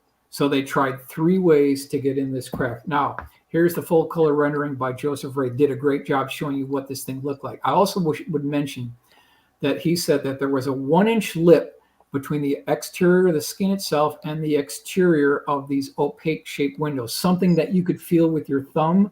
There was definitely some type of a lip there. And I want to give credit to Joseph Ray for the full color rendering. These, as a review, are the 3 ways they try to get in this craft. Number 1, diamond tip drill bit. Number 2, acetylene torch. Number 3, a laser beam. So these are the 3 ways they try to get in. Now, I want to mention this. This is the original sketch by the U.S. Marine who saw this thing with his own eyes. This is not a reproduction. This is not a copy. This is the original sketch. Now, he said the whole thing was propped up by scaffolding, and they had a catwalk where you could walk around this thing, kind of like at eye level and look inside these opaque windows. On the upper and left-hand corner of this drawing by this Marine, you can see these lighting kind of sections. He said that the interior of this facility was excruciatingly well lit. There were no shadows, so you could see this thing very well. Now, if you look directly under this thing where it's being supported, there are these like a little bit higher black pads.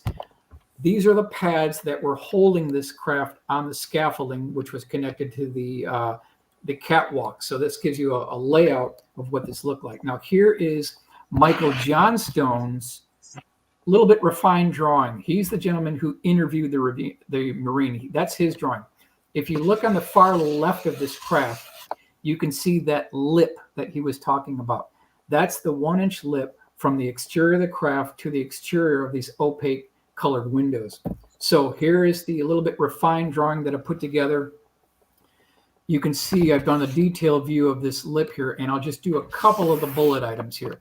Craft was seen at an undisclosed military location 3 hours by plane from Cherry Point, North Carolina. Entire craft was surrounded with what looked like standard military aircraft scaffolding.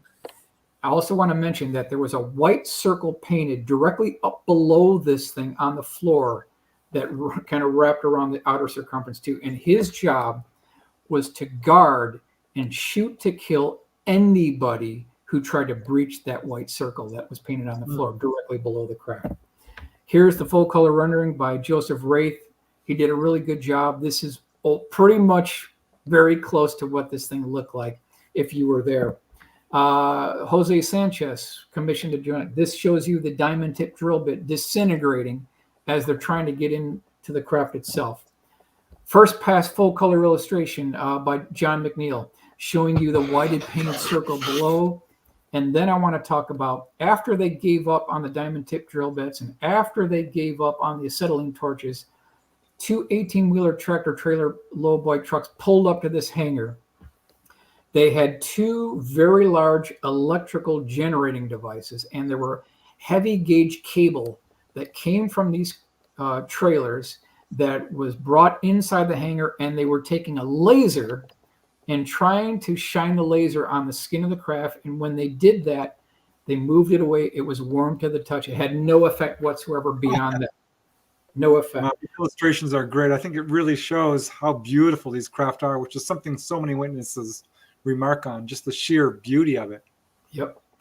And that's the goal here, Preston, is we want to make these cases come alive. We want to maintain an important part of our national history through the use of illustrations. We don't want to just rely on this text after page after bland text. We've got to at least try to illustrate these cases. Okay, let's move along here. What I want to do now in our remaining few minutes here is I want to take you through an entire walkthrough of this entire facility as though you were able to sneak inside. So let's go on the outside of the facility.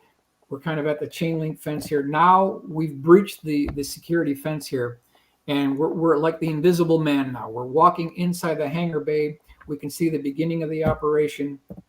Now I'm taking you inside. We've got the scaffolding here. We've got the catwalk. You've got military personnel. He said that there were white lab coat technicians, teams of these white lab coat technicians that had color-coded badges. And we'll talk about the badges. If you look closely, you can see this white painted circle here. Let's give you kind of this is an eye view at about 5'6". This is the bird's view from an eye level here. Again, you can see the scaffolding, military personnel. Now you can see this fully integrated section of the entryway hatch. You can even make out the 1-inch lip from the exterior of this chrome polished exterior craft and the opaque windows. I'm obsessed with that chrome finish. Every time I see anything chrome, I'm like, oh my God. That's what these things look like. Here's 3/4 ISO view looking down at the scene. We've got a couple of spooks over here. We've got the white painted circle. Now, I would mention that he was there and his job was to frisk anyone who came into this facility. But there was a time, Preston, there was one time where he was left alone in the facility because no one frisked him, and he took a photograph of this thing. I'm going to talk about that a little bit later here. Okay, so now we're a little bit down from 45-degree look down. We're about 30-degree look down angle.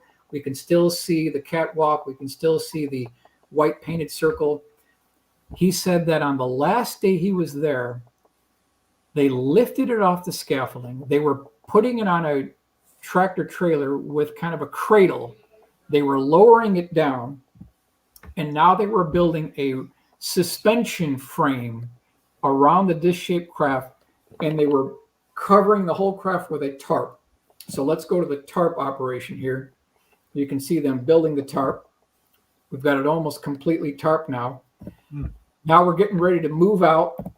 We got everybody loaded up. The thing's out of there. Personnel's gone. We're moving out. We're getting ready to move out of the hangar now. Now we're fully out of the hangar. And this is Rudy's drawing of what it looked like on the exterior portion outside of the hangar. Now, back to the laser incident. When they shone this laser on the exterior of the craft, it bounced off and damaged the ceiling panel inside this facility. And you can see here, here's the incident with the laser. This took place according to the U.S. Marine. Here's his drawing of what this laser incident looked like. And that's why I want to bring up this movie, which I'm sure you've seen, Preston. Oh, yeah. I'm sure you've seen this movie. This is the 1980 B science fiction movie, Hangar 18. I don't recommend it because it has not held up over time here. It's pretty weak. But my question is this movie a Hollywood belated designer leak for something that actually took place? And the only reason why I bring this up, because what this Marine talked about, virtually identical operations were seen in this movie. Number one, in this movie, you see that there are white lab coat technicians. Now here they're yellow, but in the movie, there's a portion where they have white lab coat technicians. This Marine said that during the time he was guarding there were white lab coat technicians with color-coded badges. So that checks out. Number two, there is scaffolding in this movie, in this hangar facility. The Marine talked about scaffolding and a catwalk. Number three, in this movie, there is a very brief incident with a laser. The Marine said that there was an incident with a laser. So these things check out in the movie and in real life. They all check out. Here are the color-coded badges. So if you had a green badge, you could go to this location, but you couldn't go here. If you had a yellow-coated badge, you could work in this part of the hangar, but you couldn't work on that part of the hangar. If you had a red badge, you had access to the entire facility. So bottom line is these lab coat technicians had color-coded badges. Next one. Now, when he was in the facility alone, because no one frisked him, there was one day where he was in there alone. He said he had a Minox camera that he snuck into his pant leg here. He pulled out this Minox camera and he snapped a photograph of this thing. Good job. He said, quote, "Someday I will tell this story, and by God, people are going to believe me." However, in 1983, that photograph was lost in a flood. So we were this close of getting this evidence, this photograph that this gentleman took. So we took all the information together from the Marine, from the testimony, from the sketches, from the drawings, from the about 12 pages of notes that I've got on this, put all that together. We put together a replica of what this photograph from this Marine may have looked like. And this is our replica here. A little bit grayed out, gray tone, sort of brown, but it may have looked somewhat like this. This is what these Minox camera photographs look like. Something similar to this right here. Paul Nitz was the United States Secretary of the Navy during 1963 to 1967. This is like immediately after Kennedy was assassinated. He said that there was an instance when a United States Navy secretary just about put his foot past that white circle on the floor. He almost shot this guy. I did the checking. Wow. It checks out. It would have been this guy right here. He almost got killed from trying to breach that circle that was painted on the floor. We're going to have to wrap this up. Like we got like 2 minutes. Okay, we'll wrap it up. So plenty more to go here. Bottom line, Preston, is that case after case after case after eyewitness testimony from these military witnesses, Air Force pilots, people who are on the retrieval teams, leave really no question now that there is a covert, there is a secret retrieval operation going on since at least 1941, probably earlier, where they're retrieving the bodies, the craft. Those quote unquote assets are being exploited. The technology for the propulsion systems, the advanced energy systems are being trickled down to their private defense contractors, and they're leaving us all in the dust. And it's high time that these technologies be put together and released by a united coalition of scientists for the benefit of all mankind. Totally agree. Well, if you could stop sharing the screen for a second, that would be awesome. Good. And, we'll go back here. Good. Let's see. Thank you so much. I mean, that was sure. Yeah, that was great. I want to give you a chance to, plug your website or your book or what have you, your amazing book, Dark Files. I recommend people check that out. You're speaking at Contact in the Desert. I have a YouTube channel where I put basically all of this on here. The YouTube channel is called Blue Room Media, 3 words. And again, I just want to mention the event in DC, June 10th, 11th, 12th, all the information, SeriousDisclosure.com. All right. Well, I think we can take another few minutes, according to the producer. So, Dolly, if you wanted to show him a picture, right? Right. Well, let me ask you a question before I show it to you. Did you ever check out any other types of incidences where they got vehicles on film ever? That the Turkey incident, for example? There definitely are other incidences on film. Have you ever seen footage from any of those in the type of craft? That's what we're looking for, right? Because astronaut Gordon Cooper had 2 sightings, at the very least 2 UFO incidents. One in West Germany, 1951, where he saw a disc-shaped craft that was seen by his wingman in an F-86. The other one was at Edwards Air Force Base in 1957, went on a dry lake bed. A disc-shaped craft came down, extended the landing gear legs, sat down on the dry lake bed for 60 seconds, popped up, retracted the gear, and took off at about a 45-degree angle, and they got it all on motion picture film reel. So the answer to the question, yes. Okay. All right. You're talking about B.D. Cooper, right? My dad knew Gordon Cooper, astronaut Gordon Cooper. Okay. All right. Mm-hmm. My dad knew him. Okay. And so I know a lot about that stuff. Good. I have a picture of a craft. And if you ever saw the Turkey footage and what that craft looks like, I want you to see this. Michelle, pull it. This is from 3,000 feet. I was on the ground. He was 3,000 feet above my head. There is an actual sighting of him in Las Vegas. When I landed in Las Vegas to drive to Laughlin, he was up there when I landed, and then he followed us out. And when I got to Laughlin, he came down 3,000 feet to let me photograph him. Go, Michelle. I think she's trying to pull it up, and it's doing the dreaded spinny. Shoot. Well, we still have a few more minutes. So yeah, I will show you privately. How's that? And That's I fine. can show you a lot of my footage. It is the same craft. there we go. This is before he turned on all his lights. This is side view. The 2 lights in the front are the actual front of the craft. And you can see the hump and the tail coming down. He is not circular. He is boomerang shaped. He can come off as looking circular, but he is not. Okay, Michelle, do the other one. Oh, did we lose Michael? No. I think we may have. Uh-oh. What happened? I don't know. Probably scared the hell out of him. No. I do know that he may have run out of time, or maybe his computer. Oh, I'm getting a call. Okay. It's probably him. Okay. Hold on. Okay, Michelle. Well, this has been the Light Gate, and we've been coming to you from our radio company from New Orleans. It's the United Paranormal Radio Network, and it's 107.7 FM and 105.3 FM. And this has been a really cool show. There he is. Yay! Okay. Yeah, that was Michael. He got kicked out. So we're just going to close up the show. Okay. So yeah, he was an amazing guest, wasn't he? Yes, absolutely. I bet you everybody's going to be talking for weeks about this. I hope so. Yeah, what a treat. really Gosh, good. I wish the world knew about this. It'd be so Absolutely. different. And I think he's The doing truth really is important work. Absolutely.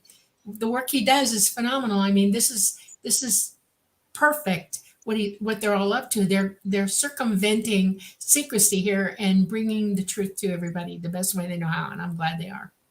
All right. So you did the station call letters Yes, and yes, I hope I did. all I gotta right. have- So we're good. Okay. Well, perfect. Well, everyone, I guess that's it for tonight. I really want to thank you for watching. It was a real special treat to hear Michael's presentation. If you do have a chance to visit Contact in the Desert, he will be there. His book, Dark Files, is available on Amazon. It's very well received, all kinds of wonderful reviews, and you can see his amazing drawings, which were so cool to see. I mean, that really does bring it to life. And I've always said that, you know, when it comes to UFOs, that phrase, a picture is worth 1,000 words, really, truly applies. Absolutely. It really does. All right. Any last words, Dolly? No. This has been fun. All right. Thanks, everyone. Thanks for watching.